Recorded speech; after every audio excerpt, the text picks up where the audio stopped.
Hello, my name is Steve. I am an engineer on the Uno platform team, and I need to share my screen one.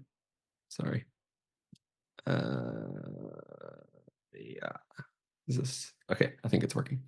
Um, okay, I'm just gonna move this sharing thing. Okay. All right. Yes. So, like I was saying, today, or my name is Steve. Yeah, I'm an engineer on the Uno platform team. I will be walking us through basically this two-player workshop, and we're going to be using obviously Uno platform, and we'll explain a little bit about how that works and what it is and everything. But this workshop it's available for anyone to go through online, but I change it up a little bit, and I want to highlight some cool things that we're doing during this workshop. And it's more so about like the ecosystem that you can use that we provide for first-party libraries and third-party libraries to like, how can I do dependency injection? How can I do navigation? How can I do all these things to get a full-featured app? So we try to cram as much into this little two-page app as we can. So there's a lot to go through.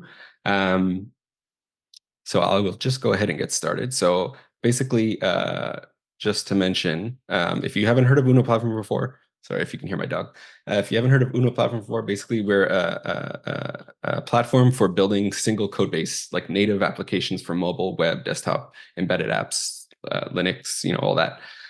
And that's basically the core product is this cross-platform tech that sits on it. And then above that, we have all this like solar system of Uno sort of what puts the platform in the Uno platform name. And so we have a bunch of extensions. We have a toolkit for further controls. We have theming. We have all these things. But at its core, Uno platform is basically taking the APIs for WinUI. So how you would normally just build a WinApp SDK app or a WinUI 3 app.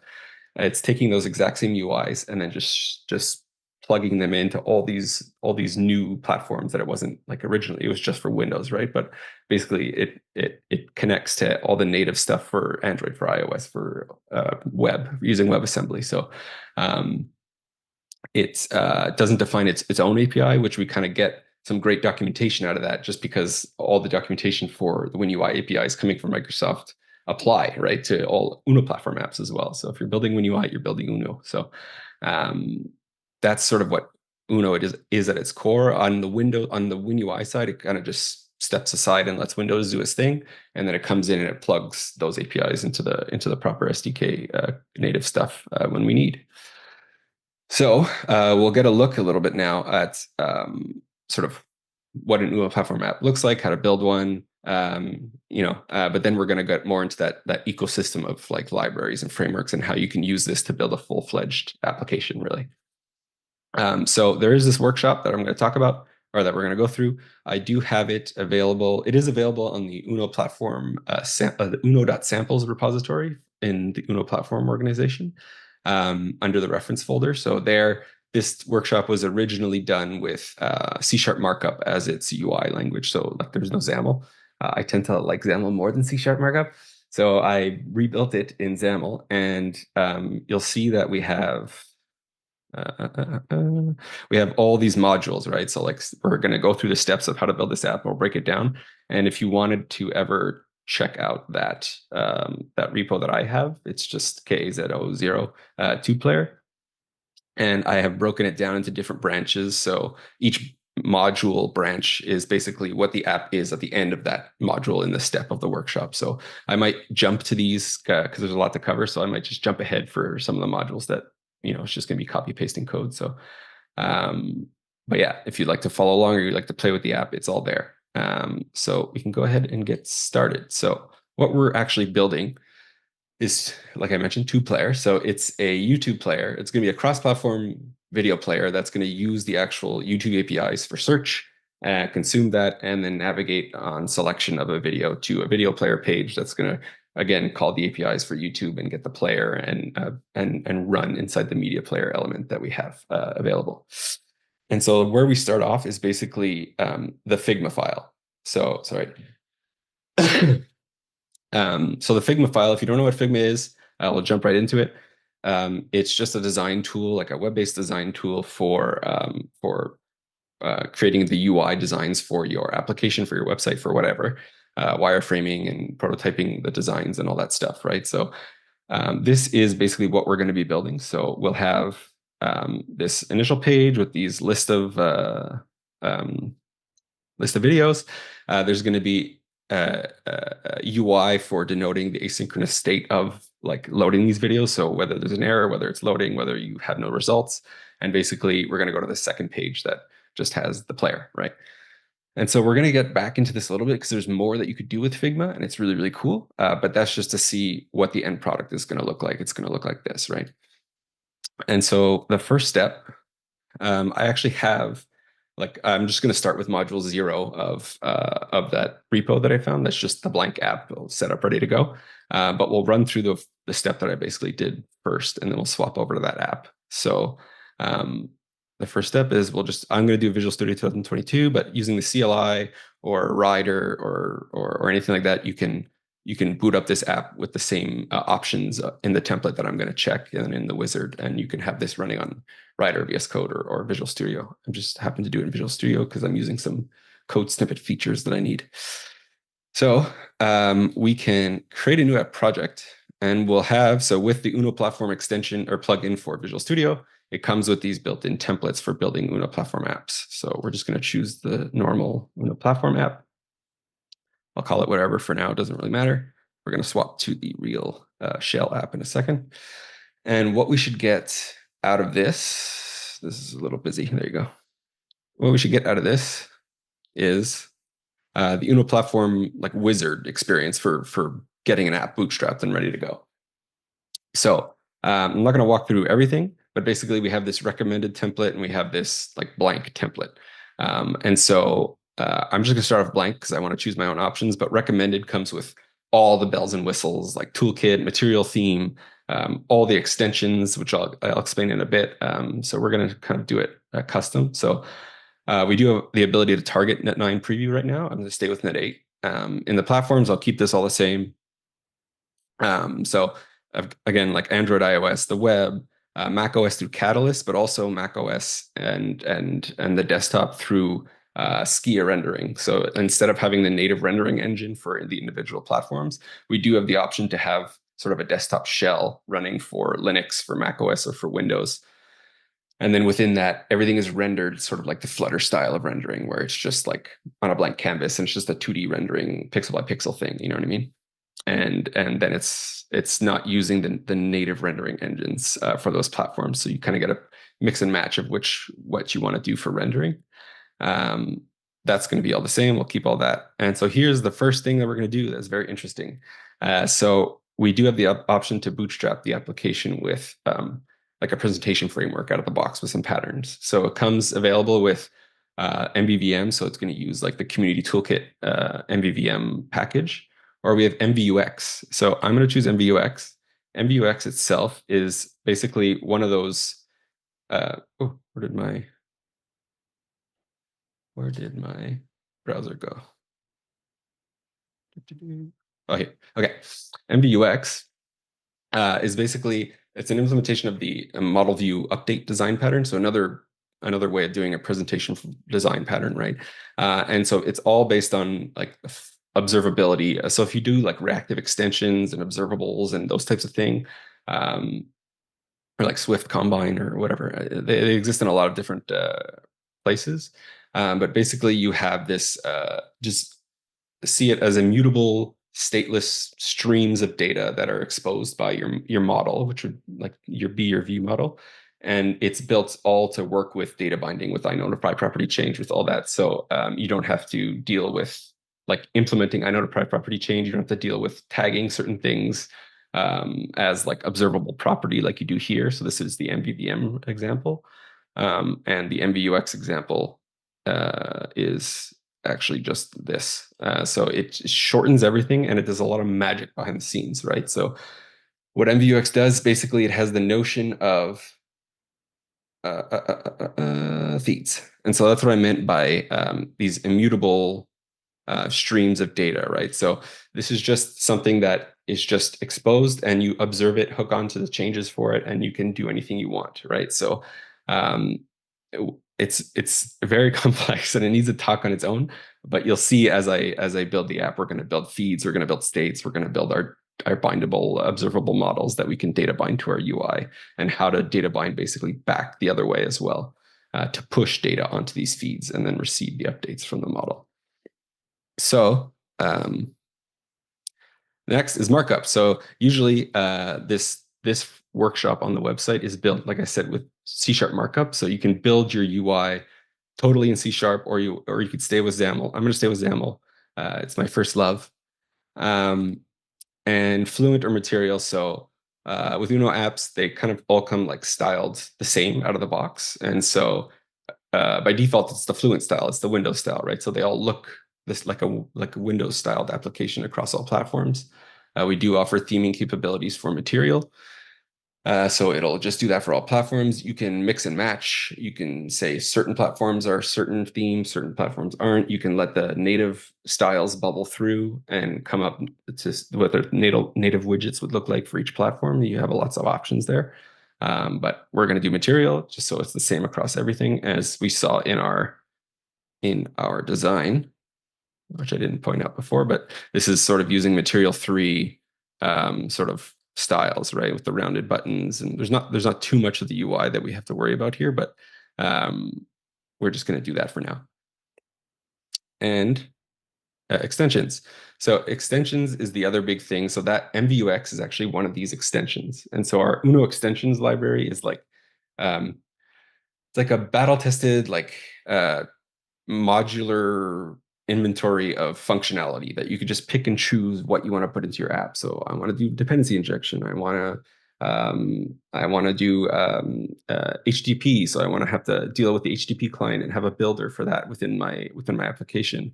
I want to do logging, and I want to set Serilog as my sink for my logging infrastructure. So it's all these like chunks of application functionality that you could just try to choose and pick and choose what you want. So we're going to do dependency injection. We're also going to do configurations. So this means you'll be able to load up app settings from a JSON file or whatever, and it'll automatically be added to the dependency injection, or the iOS, the container for dependency injection, and then you can consume, app settings anywhere in your application. That's type safe. And the other thing I needed to do was navigation. That's the whole reason. So navigation. So this is the other big kahuna of the Uno extensions. One is MVUX and one is navigation. So by default, you can do native normal WinUI frame navigation, or you can use Uno extensions navigation, and it does region-based navigation. So again, I'm going to do a poor job at explaining it right now, and then we'll take a look at what that actually means in a second. But the Uno navigation extensions basically are allowing you to it's a whole navigation framework, and you can navigate by view model, you can navigate by view, and you can also navigate through XAML only, right? Through attached properties that are exposed by the extensions. So you can hook it on to a tab bar or a button or whatever, and provide the route that you would like it to navigate to. And then that gets picked up, and then it listens to the proper on click or the proper selected item change or whatever event that it's built for.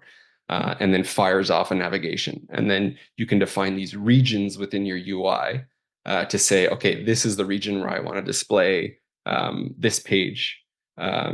When this tab is clicked, or when this tab is clicked, I want that to go away. I want this other page to display. So it'll like swap visibility and do all that for you. So there's a lot of little neat tricks that you can do with navigation. And it's also very complex. So yes, it also deserves its own talk. So you can take a look at the navigation extension documentation here. But basically, the main thing you have to know is it's route-based. So in the application XAML.cs, so at the beginning of your introduction of your application, you define all your routes, just like you might do in React and those types of places where you have specific routes that you could build like a URL to, and you can actually deep link through them. You can create a chain of page navigation structure as you navigate forward. And we'll take a look at what that is in a second. And that's basically, features is the only thing we're going to do is toolkit. So toolkit, what I mentioned before, is just a bunch of controls that we thought of that might be useful to use, but they don't come out of the box with Win UI, right? So we don't want to change the APIs that are coming from core Uno. So we have this toolkit that has things like a navigation bar that hooks into the system navigation for each native platform, or a tab bar, like I mentioned, so a tab of buttons that you can click, and some other really cool controls that we're going to be using. And so that's it. We're going to build our app. You can do other stuff, like you can hook up authentication if you have MSAL or OIDC or whatever. You can do anything with your application information. You can add testing, and you can do basic CI pipeline stuff if you want as well. But anyway, we're just going to run this, and we will have an app up and running when this builds. Come on. There you go. Took a while. So I will jump over to the other project in a second, but this is basically what your Uno app looks like at its core, right? So you have a single project, and you have this platforms folder. And so in platforms, you have the entry points for all the different platforms that you're targeting, right? So for Android, I'm going to be doing mostly Android today, but we'll see it running on other platforms. You do have your main activity, you have your main class, your entry point from the native system itself. So this is where you could put native, like platform specific code and everything. If you need to hook into those, like for, I don't know, you need to create a broadcast receiver or do something with notifications locally or something, these would all live here. So you don't lose that access. It's not really abstracted away, right? And then you have, in presentation, you have these things here. So you have your main page, you have your second page, and this is just a basic blank application that's going to have 2 pages that navigates between both, right? And they have their model set up. And so model is basically the MVUX version of view model, right? So all that, we're going to just switch out now, and we will bring in the empty 2-player application that I just already set up with the 2-player name and all that. And we could see it running here. So this is what a new application basically looks like out of the box. What we just created, this is what we would see right here. So it just shows up. Okay. It just shows a text box that I can go, and I could pass that information to the second page through navigation, and you see that text is there, right? And so if we looked at main page, or main model, sorry, actually main page, that's our text box, and that's our button, right? And then we have a command on this button called go to second.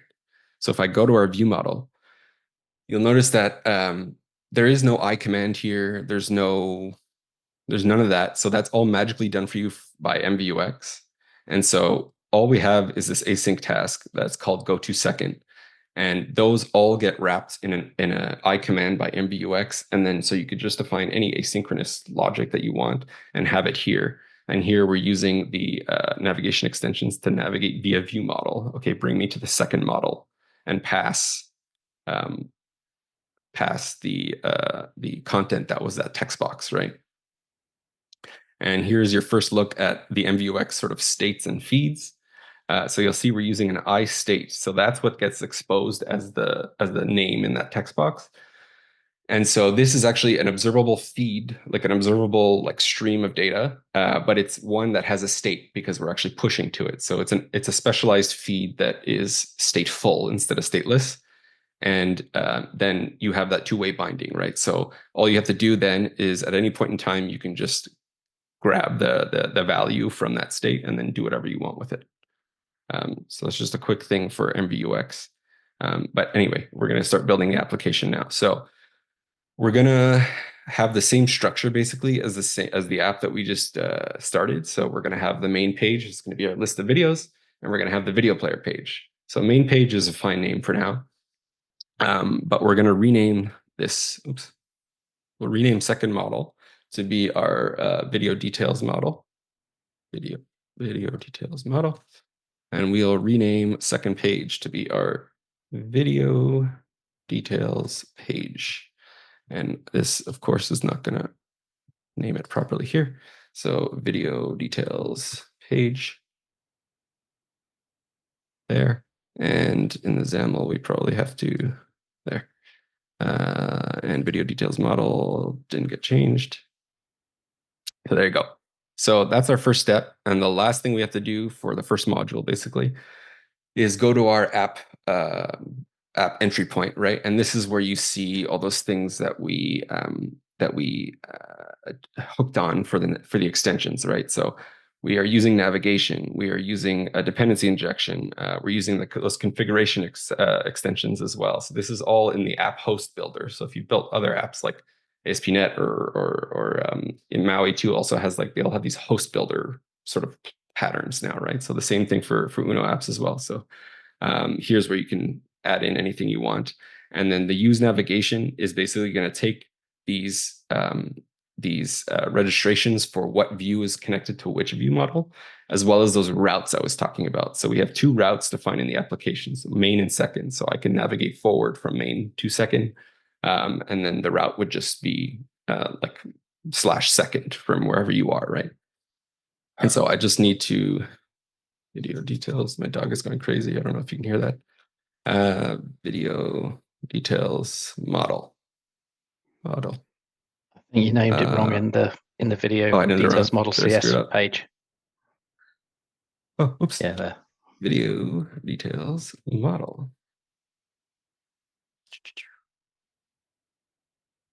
Hey. What? What's the problem here? It's got a spelling mistake in video details model. Did I screw up again? Yep, oh my God. Yeah. There. Okay, God, it was difficult. Video details model. Okay, so basically we didn't really change anything. We just renamed some stuff and we fixed the routes and all that stuff. So we're not going to rerun. What we're going to do next is we're going to do a basic UI. So a basic skeleton UI before we go back to Figma and implement that proper UI that we're going to do, right? So in the main page, I can just remove everything. And we will add this main page content here via magic. And so it's just basically going to be a text box. That's going to be our search box eventually, and a list view, which is now hard-coded with some data, but that'll represent the results that come back from the API call, right? So right now it's just going to be very basic like this, and we will replace the main model code. So we don't need any of this anymore. So this is just going to be an immutable record. And we could put in the main model code. Oh, I messed it up. We can put in the main model code here. Yeah. So I didn't really change anything. I just emptied it all out because we don't have anything right now. And then we can hopefully rerun this again, and it should show. And then the next thing is we're going to hook up some of our models for the services and models for the client layer and all that stuff to actually get that in. So the next part is just going to be building up some of the layers for our application. It's still building. Okay, it's going to take a while. So the next part basically is we're going to have to be going into a services class, services folder. I just don't want this to break. Why is this taking so long? There you go.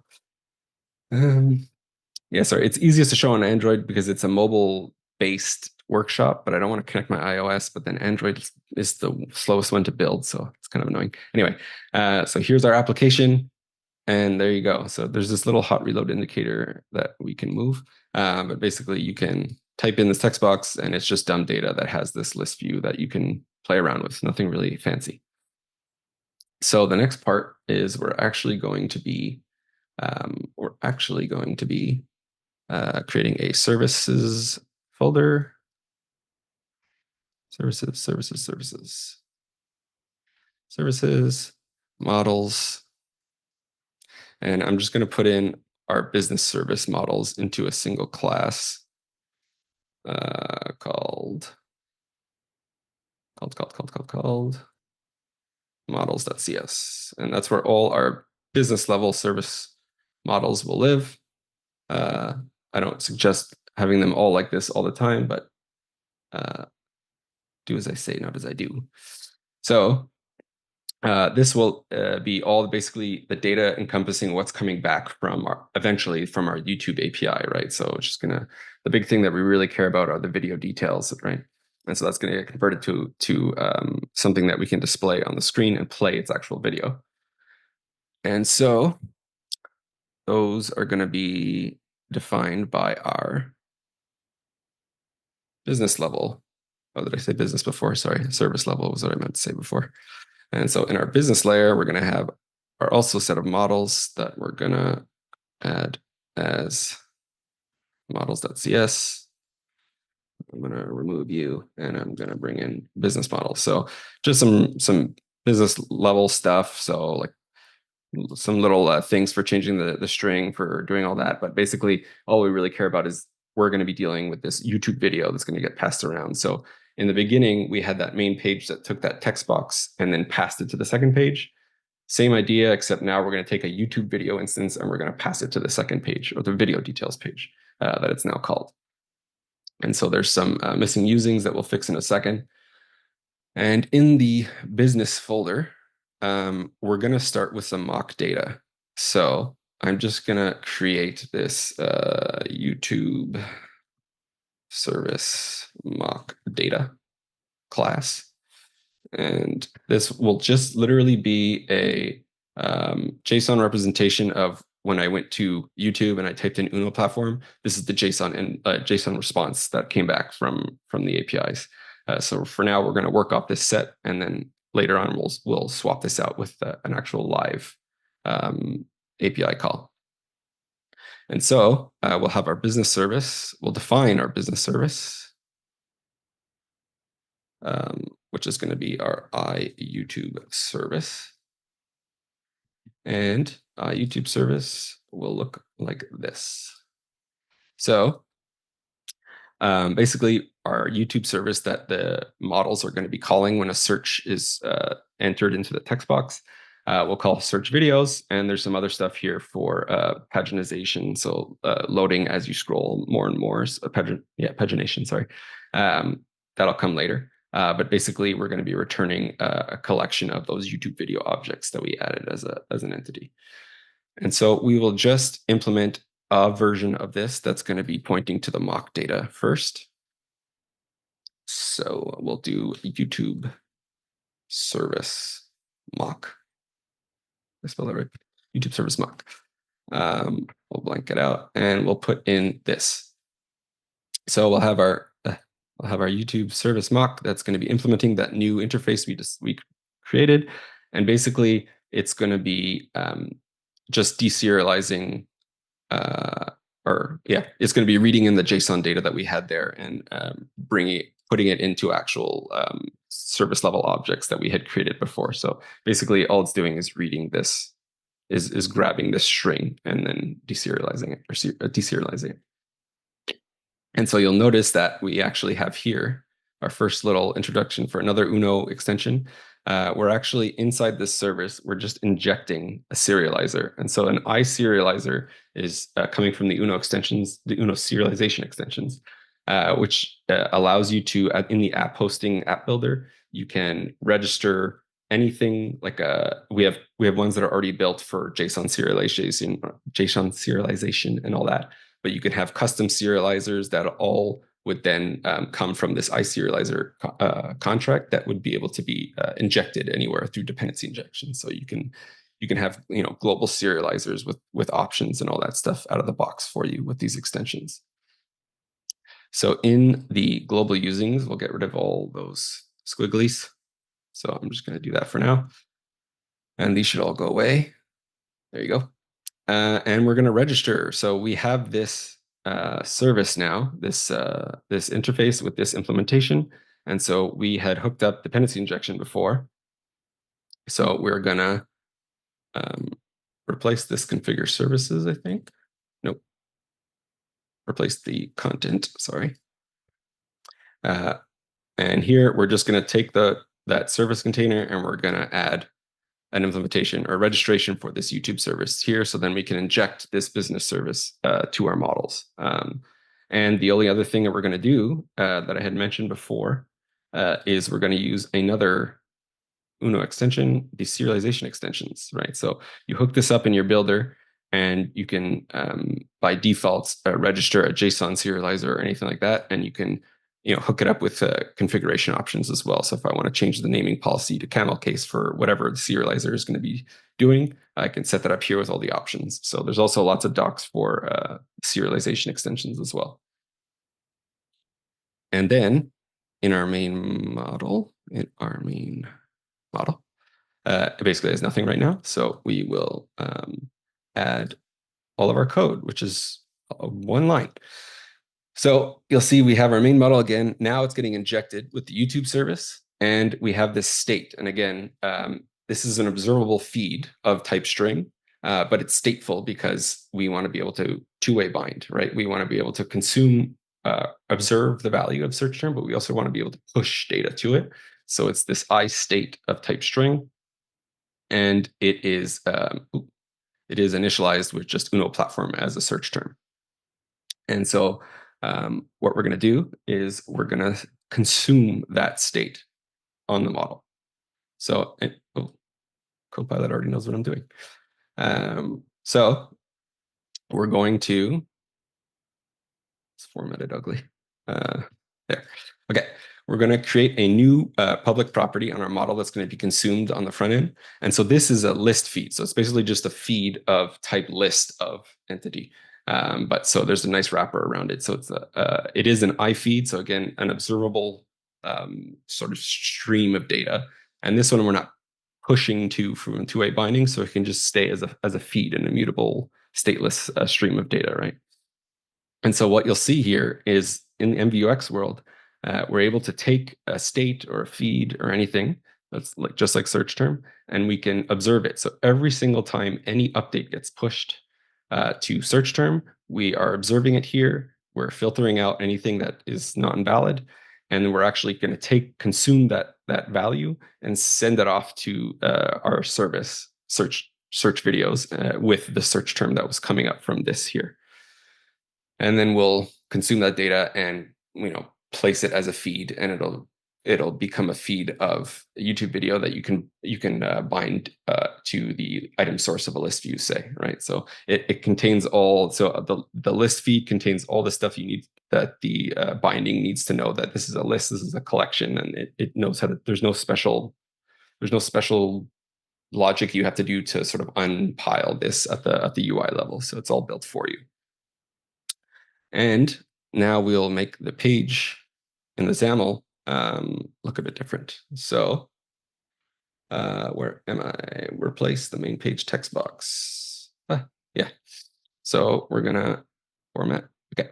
So the only thing I really did here in this text box, it stays the same except for this two-way binding for the text, right? So we're going to have a binding on that search term state. It's going to be two-way, and it's just any single time. Instead of just updating when we swap the focus away or press enter, it's going to be every single key press will cause the model to be updated. So this is how you can do a live search or live filtering as someone types. You can do like this, and we don't have to worry about doing anything else because we're already observing any change to that search term via the list feed that's below. And then we'll replace this list view, and we will make this one. And so for this one, all it is the item source is that video search result. So that I list feed of YouTube video just binds directly to the item source of list view, and the actual data context for this item will be of type YouTube video, right? So it unpiles that and unwraps it all for you, and you get what you actually want as part of your data for the data context of your list view items, right? So we're just going to see the title and the channel title for anything that comes from that mock repository of data as we search for it. And we're just going to do some final cleanup for this model since we're not using entity anymore. And we're going to get rid of that so we can replace this. And so this is just a stub for now, but basically we're going to have the video details model accept as a navigation parameter the YouTube video clicked on. And we'll have a video source eventually that is a type media source, which is what the media player element is expecting as a type for its video source, right? So just empty dummy data for now, so don't worry about it. And we can remove on the video details page this we could just remove this binding since we don't have an entity as in our data context anymore. So if we were to build this, we should be able to see some mock data, some live searching, and then we're going to go ahead and make this look pretty, and we'll go back to Figma. Yeah, I don't know how much time I have, so tell me if you need me to skip ahead or when I should go, because we could skip ahead some steps. Some of them we don't need to highlight all the time. I'll just let it build. But while that's building, we'll take a look at Figma. So Figma, you see it looks, okay, you'll see here, it doesn't look the same yet, right? So we're going to have this nice text box here, and we're going to have these nice cards that are going to denote our videos. And so let's let this see what my initial design skills look like.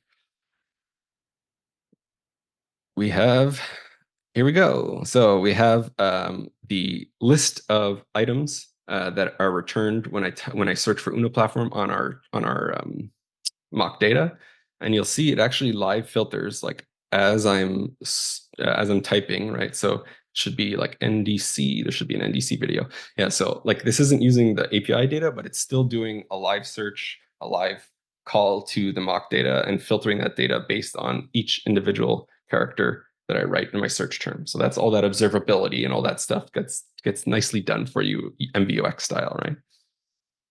And so the main thing I wanted to show, and other stuff we could blast through, is basically what we want to do to get this in the app. So get these designs here in our application. So this is just dummy design data. Like I guess I can't. Yeah, I could drag it around. I could do all this weird stuff. I could bring it over.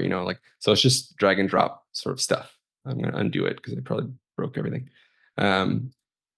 So we have this nice plugin. Since this is a web-based tool and Uno targets the web, we actually have a plugin in Figma that is itself an Uno application. So you'll see the splash screen look the same as the one we were doing. So this is a real Uno app running inside of Figma. We can select any design frame that we want, and we can refresh. And since this is actually a Uno application running here, we take that design data, we parse it, we generate XAML or C#, whichever, but we generate the UI code for it, and we actually display it as a live page in the application itself, in the Figma plugin application itself. So you'll see here, we actually have hooked up with some data context stuff in here, the images and all that. And so this is actually a running Uno application. It doesn't obviously have any of the business services or anything behind it, so it's not going to actually search. But this is like an actual text box running natively in the browser. This is actually a list view that I can do selection and all that stuff and scroll. And so this is basically an easy way to basically generate your UI and prototype it as well to see, is this going to look good on at least WebAssembly, right? And we can then take that and export it. Oh, yeah. Oh, what did I just do? There you go. And so this is actually the data that was, or the UI that was actually generated from this Figma file here. And now I already have it all set up to be copied over in the other one. So if we were to just have this here, I think I can get this working. There you go. If you were to do this here, we're going to replace our main page. Main page. We're going to replace our main page with what I just showed, is that XAML that I copy pasted. It's in my little thing of code snippets here. There. And you'll see it's just, I'm not going to go through it all, but it's using things like auto layouts, which is a toolkit control to be able to automatically have different axes and alignments and all that stuff. So you don't have a lot of magic numbers and magic margins when you're doing UI generation and stuff like that. It's creating our path data for all the icons that we need. It's doing lots of stuff.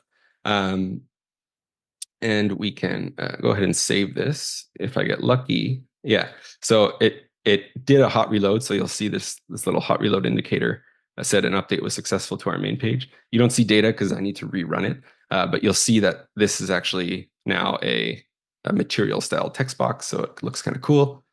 And we could do the same thing for our video details page. This one will show in a second. So we can do this and we can save. So if I were to rerun it, just so we can see some data there, we should have a much better looking application. And then we can navigate to our video details. So we should have our app running.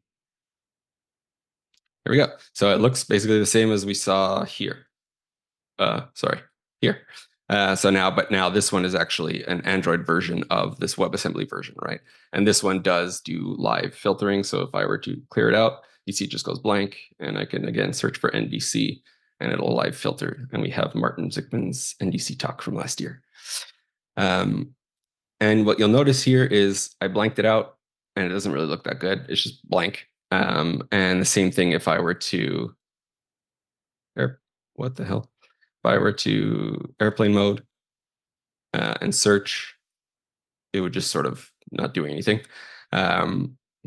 Actually, the airplane mode, of course, doesn't work because we're using mock data. I did that too early. But we do have the option to have these stateful representations of your feeds, right? So it knows when a feed is in an error state, is in an empty state, is in a loading state. So that's how we're going to get these nice UIs here for loading and doing all that, right?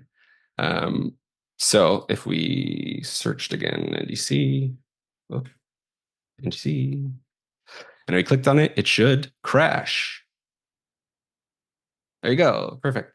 So the reason it crashes is because we need to fix up the view map. So in the app XAML.cs, we have our map to say the main page is connected to main model. So if I navigate to main model, it knows to initialize main page and show that as the content in the frame. Here we have a data view map because the video details page needs a navigation parameter to accept as data, which is the video. Here, it's still waiting for that entity class, which just came from the blank application.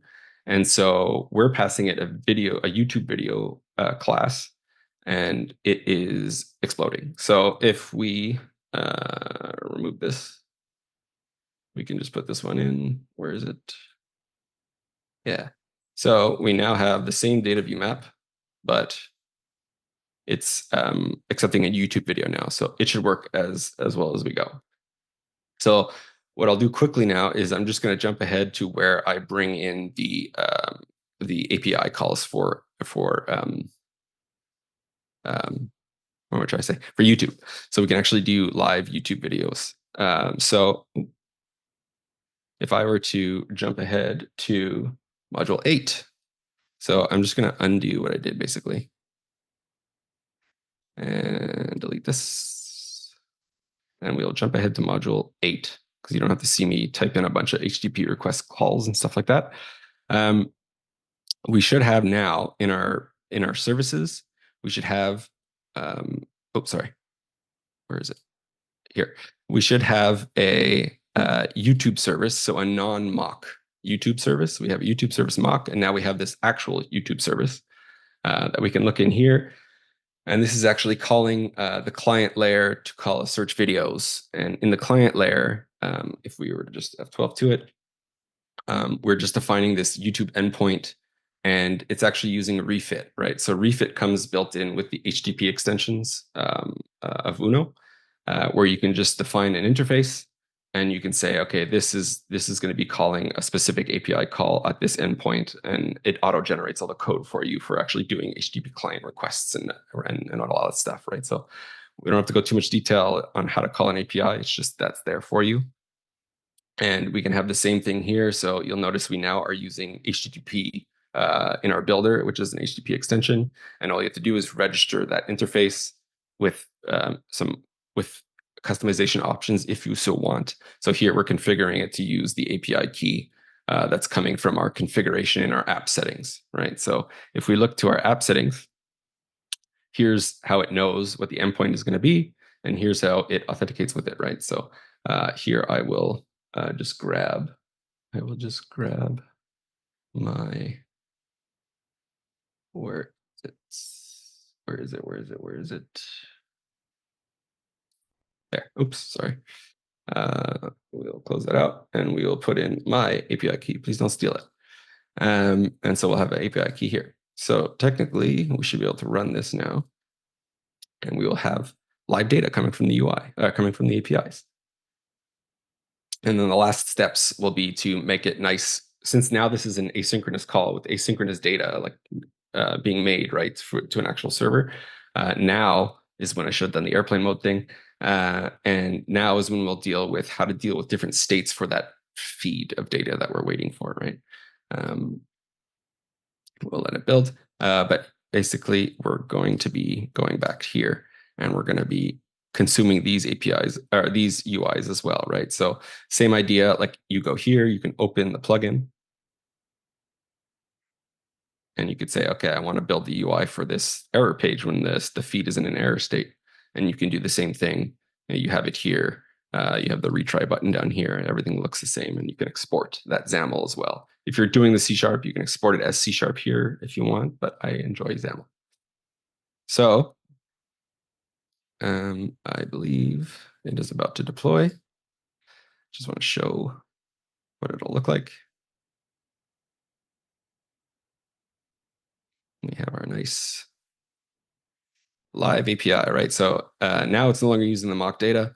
I can clear this out. And again, there's no empty state. There's nothing.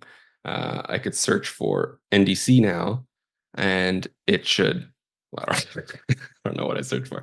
NDC conference. There you go. And it has like actual data coming from the YouTube APIs now instead of just that mock data. So you see more than just that single NDC video we had before. Same idea if I were to now go to airplane mode and start searching, it'll just go blank because it's in an error state, but we just don't know that. So the great thing that we have available to us here is the feed view templates, right? So we're going to jump ahead to module 9. And we're going to discard our changes. I'll have to re-put the API key, but whatever. I'll just put this back to this. There. So what we have done is we have refactored our main page, and we're going to have some templates using what's called a feed view. So we had those, where the hell is it? Feed, there it is. Okay. So instead of just a normal list view that we originally had in our application, we wrapped it in this something called a feed view, which is coming from the MVUX extensions in Uno. And so here you're able to say, here's my data template for when the feed that we're connected to, which is the source, which is that video search results from our model. Remember, it's an iList feed of YouTube video. So the feed view is able to say, okay, you're giving me a feed. I know how to request, or I know how to be notified of the asynchronous states that it could be in. So if it comes back successful, but just empty, show this as a template. If it's an error if something got faulted during the asynchronous call, show this. And the value template is when it's succeeded and there's actual data that it's actually returning with, right?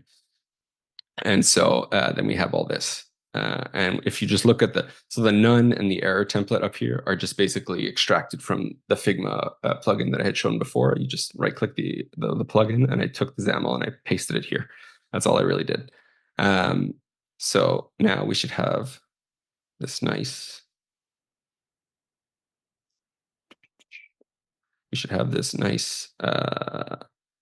stateful view of the data. So if we show it should start loading. Yeah, so you see the loading icon was there, and it came with the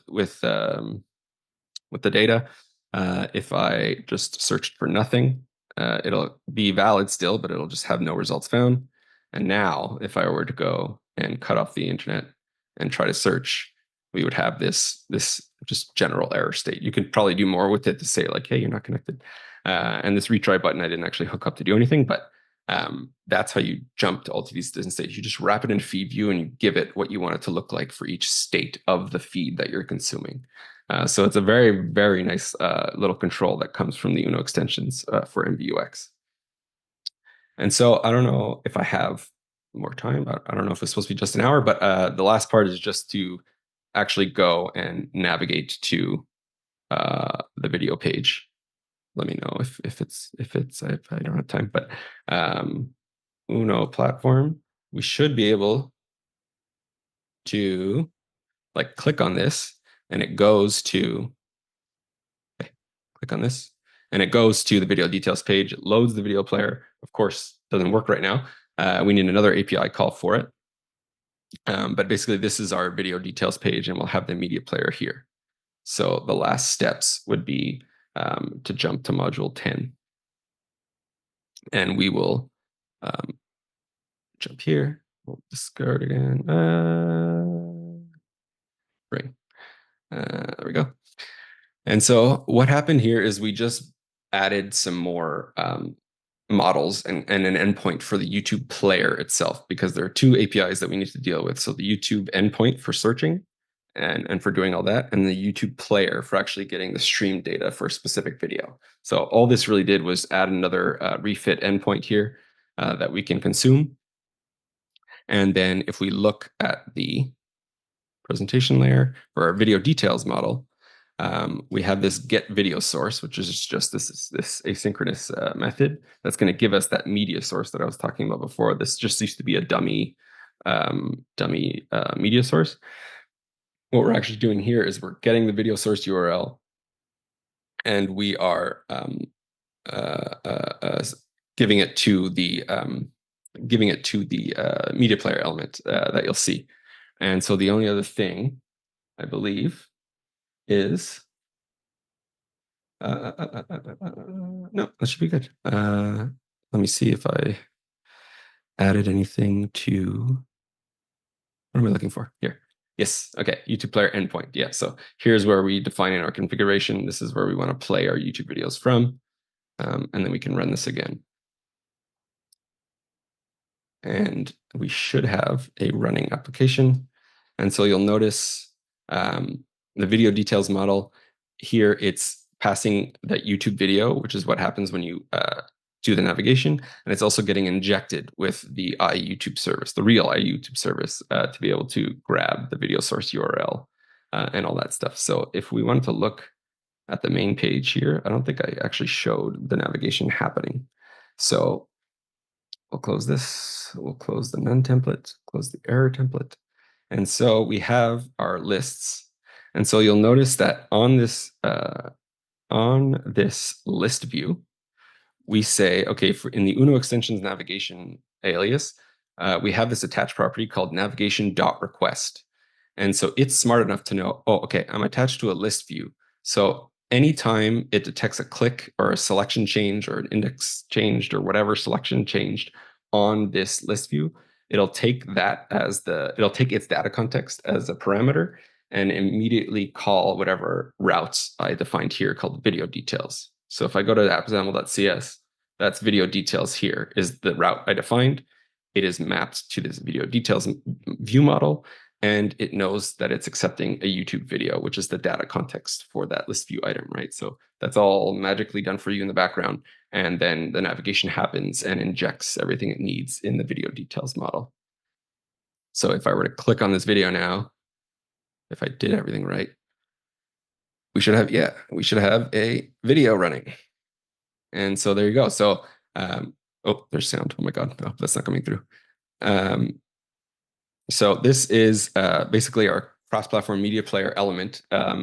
We don't have it working right now for the Skia targets. So when I mentioned those desktop targets that have Skia-based rendering in the back, there's no media player for those as of yet. So it won't work on like the net desktop targets. And if you're running this on WebAssembly, there's a CORS issue that you need to work around. So you need to have like your own little locally running server. Otherwise, it's not going to like that it's like from a different domain that you're originally requesting the video from. So on WebAssembly, it gets a little funky. But we can navigate back. It does the back navigation. It closes that video as well, and it stops it. And so that's all done. And the last thing is to make it look a little prettier, because you'll see if I go home, you'll see it's just this. I don't know why it's doing that. Anyway, you'll see it's just the Uno logo, right? And I want to customize it. And if I kill it and we reopen it, the splash screen is also just the Uno logo. But I have a nice little logo that is here, that is here, that is I have lost myself. There you go. App finalization. So we have this splash screen logo that I'm going to save. We'll save it. Oh, I actually already have it saved in my downloads. Okay, we'll just use those. We have, sorry. We have this folder called assets in your single project, and it comes pre-built with an icon, and it comes pre-built with a splash. And so that splash screen is just by default the Uno platform stuff. So if I were to remove this, and we can add the one that I have from the downloads. Where is it? Maybe I don't have it. Save as. I'll just save it to the desktop. It's easier.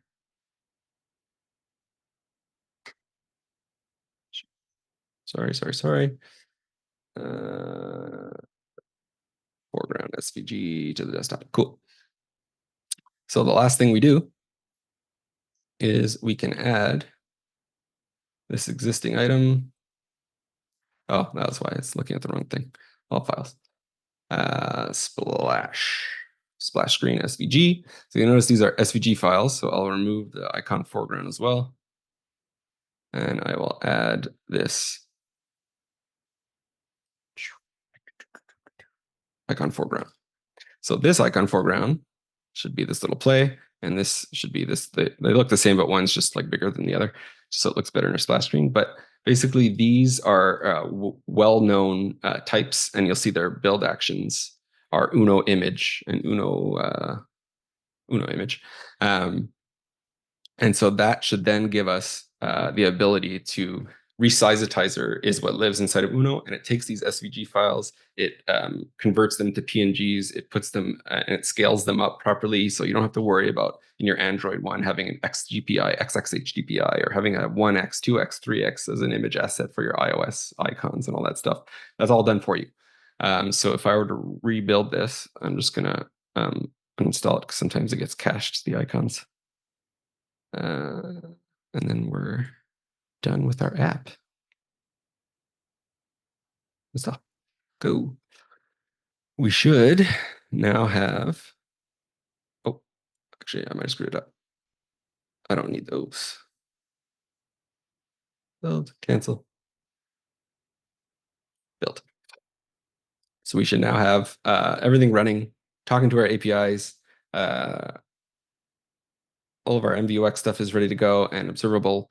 And we should now have some nice assets as our splash screen, as our app icon. And this will be for all platforms. So I can run it again for iOS or for desktop or for Windows, and it'll whatever platform we're on that it makes sense to have an icon, it'll put the icon in the right place, like the fab icon on WebAssembly for your tab. Like it'll translate all these things to what an app icon is, right?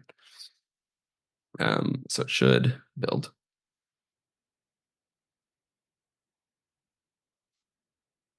Come on. There you go. See, so the app is there, and its little icon is showing nicely. And when it runs, if it runs eventually, we should have a nice splash screen as well. But that's basically, so that is the application. I know I ran through, I don't know how much, I didn't want to take too much time. So I skipped ahead a bunch of stuff, but basically it was just making service classes and client level classes and stuff. So here's our splash screen, and we're back to where we were before. And we have this nice application as well. So with the live searching, like I put before. So there you go. So that is our YouTube player application running across all platforms. If you want to see it running on other things, we could put that wherever you want, but that's basically it. I don't know if anyone had any questions or anything like that. Let me know. But I can, it's still playing in the background. There you go. But yeah, we can run this on other platforms. Yeah. But yeah, feel free to speak up if you have anything. I'm just going to run this on other platforms as we talk, just to show it doing some stuff. And so it's kind of like hard coded to be a mobile app right now, so it doesn't look great on desktop. But see, like this is running on the Skia-based version of the app, right? So Skia-based rendering, it's not using the native rendering like it does on Android and iOS. What this actually is a native Windows app. So it's a native WPF shell. And then inside of it is just a blank canvas that Skia just renders its 2D rendering graphics of everything. And you'll see, like here, the app icon is there as part of the application, and everything works the same. It's not going to be able to run the video player as of yet, but the application works as you would expect, right? So if I clicked on it, it just won't play, but everything else is here. Yeah. Any questions? Anything? Anyone have experience with Uno? Want to talk about it, or I don't know? No. But that's basically it. Yeah. So that is your app. So you can definitely go check it out. Here. Yeah. So you can check out this application here. Again, I broke it down by all the modules as well. And it also links back to the workshop itself on our documentation, that you can do the C# markup version of it if you so wish. Yeah, the only other thing I would point out is if you are ever playing around with Uno and you want to connect with the team, if you want to, where the hell is it? Here it is. If you want to just share what you're doing on, if you run into issues, if you're having trouble starting up or whatever, we're all on the Discord server that we have here. So yeah, you can join the server. We have lots of people, lots of members helping out other members. So it's a really lively community. So it's really great. So yeah, if you ever want to jump into some Uno stuff, you can definitely hop in there or hit me up on Twitter or open up some GitHub discussions. That's where we get most of our interaction with people. So yeah, that is Uno in a very fast nutshell.